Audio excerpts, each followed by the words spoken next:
నమస్కారం, welcome to my channel. ఈ వీడియోలో ఏపీ ప్రభుత్వ పెన్షనర్లందరికీ ఇప్పుడే అతి ముఖ్యమైన సమాచారం అండి. ఇప్పుడు అందిన వార్త పూర్తి వివరాలు వీడియోలో తెలుసుకుందాం. వీడియోని ఎక్కడే కానీ స్కిప్ చేయకుండా ఎండ్ వరకు చూడండి, అప్పుడు ఇన్ఫర్మేషన్ పూర్తిగా అర్థమవుతుంది. వీడియో చూస్తున్న ప్రతి ఒక్కరు వీడియోకి లైక్ చేయండి ఫ్రెండ్స్. వీడియోని తోటి పెన్షన్ మిత్రులతో అయితే షేర్ చేయండి.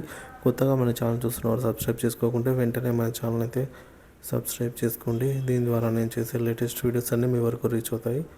ఇక ఆలస్యం చేయకుండా వివరాల్లోకి అయితే వెళ్ళిపోదాము ఫ్రెండ్స్. ఇక విషయానికి వచ్చినట్లయితే ఆంధ్రప్రదేశ్ ప్రభుత్వ పెన్షనర్లకి ముఖ్య గమనిక అండి. ఈ సమాచారాన్ని భద్రపరచుకోకుంటే ఆర్థికంగా తీవ్రమైన నష్టమే. ఆంధ్రప్రదేశ్ రాష్ట్రంలోని పెన్షనర్లు ఆర్థికంగా నష్టపోకుండా ఉండాలంటే ఈ సమాచారాన్ని తప్పకుండా చదవండి.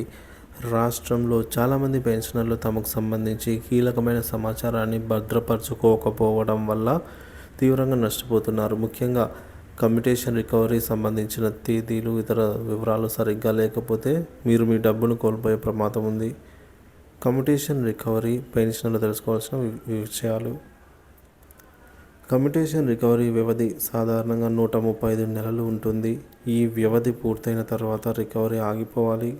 చాలామంది పెన్షనర్లు కమ్యూటేషన్ అమౌంట్ అకౌంట్లో జమ అయిన తేదీని మాత్రమే గుర్తుంచుకుంటారు, కానీ కమ్యూటేషన్ రికవరీ బిల్లు పెట్టిన తేదీ నుంచి ప్రారంభమవుతుంది. ఈ రెండు తేదీల మధ్య 1 నెల నుంచి 3 నెలల వరకు తేడా ఉండవచ్చు. కొన్ని సందర్భాల్లో ఒకే నెలలో కూడా జమ కావచ్చు. కొన్ని సందర్భాల్లో ఈ తేదీలను తప్పుగా నమోదు చేయడం వల్ల రికవరీ ఆగిపోవడంలో జాప్యం జరుగుతోంది.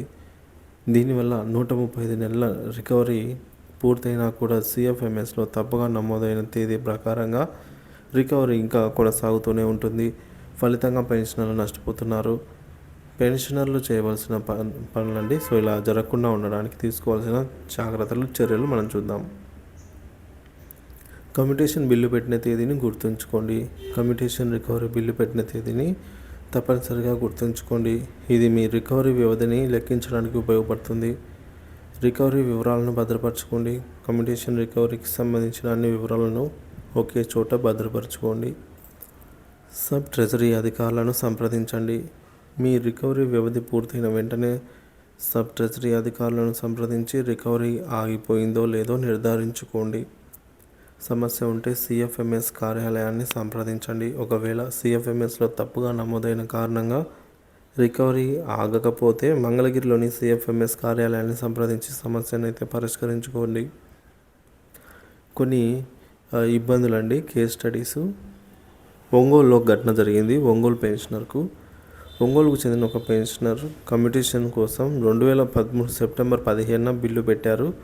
వారి అకౌంట్లో నవంబర్ 7న డబ్బులు జమ అయ్యాయి. కానీ CFMSలో బిల్లు పెట్టిన తేదీని కాకుండా అకౌంట్లో అమౌంట్ జమ అయిన తేదీని పరిగణలోకి తీసుకున్నారు. దీనివల్ల 135 నెలల రికవరీ కాలం పూర్తయినా కూడా ఇంకా రికవరీ అనేది ఆయనకు కొనసాగుతోంది. అలాగే కాకినాడ సీనియర్ పెన్షనర్ విషయానికి వచ్చినట్లయితే కాకినాడకు చెందిన 80 సంవత్సరాల పెన్షనర్ యొక్క పుట్టిన తేదీ తప్పుగా నమోదు చేయడం వల్ల అదనపు పెన్షన్ అనేది AQP నిలిచిపోయింది. జగ్గంపేట పెన్షనర్. జగ్గంపేటకు చెందిన ఒక పెన్షనర్ వయసు 70 సంవత్సరాలు ఉన్నప్పటికీ పుట్టిన తేదీ తప్పుగా నమోదు అవడం వల్ల అదనపు పెన్షన్ మంజూరు కాలేదు. ఇంకా పెన్షనర్లు ఎదుర్కొంటున్న సమస్యలు. చాలామంది పెన్షనర్ల దగ్గర కమ్యూటేషన్ రికవరీ ప్రారంభ తేదీకి సంబంధించి సమాచారం లేదు. సో సబ్ ట్రెజరీ అధికారులు CFMSలో నమోదు చేసిన తేదీ ప్రకారమే నిలిపివేస్తున్నారంటే వాళ్ళదే చేయన్నమాట. తప్పుగా నమోదైన తేదీని సరిచూసుకోవడానికి పెన్షనర్లు మంగళగిరిలోని CFMS కార్యాలయానికి వెళ్లాల్సి వస్తుంది. చాలామంది సీనియర్ పెన్షనర్లు ఈ విషయాల గురించి అవగాహన లేక వేలాది రూపాయలు నష్టపోతున్నారు. రాష్ట్ర పెన్షనర్ల సంఘం చేయవలసిన పనులు. కమ్యూటేషన్ రికవరీ సమస్యను పరిష్కరించడానికి ట్రెజరీ వారీగా రికవరీ నిలుపుదల చేసిన తేదీలను సేకరించి పెన్షనర్లకు అందించాలి. CFMS కార్యాలయం ద్వారా తప్పులను సరిచేయడానికి ప్రయత్నించాలి. పెన్షనర్లు తమ హక్కులను కాపాడుకోవడానికి అవసరమైన సమాచారాన్ని భద్రపరచుకోవాలి.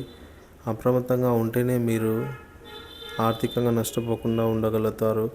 ఈ సమాచారాన్ని తోటి పెన్షనర్లతో అయితే షేర్ చేయండి. దీనిపై మీ అభిప్రాయాన్ని కామెంట్ ద్వారా తెలియజేయండి. Thank you for watching this video.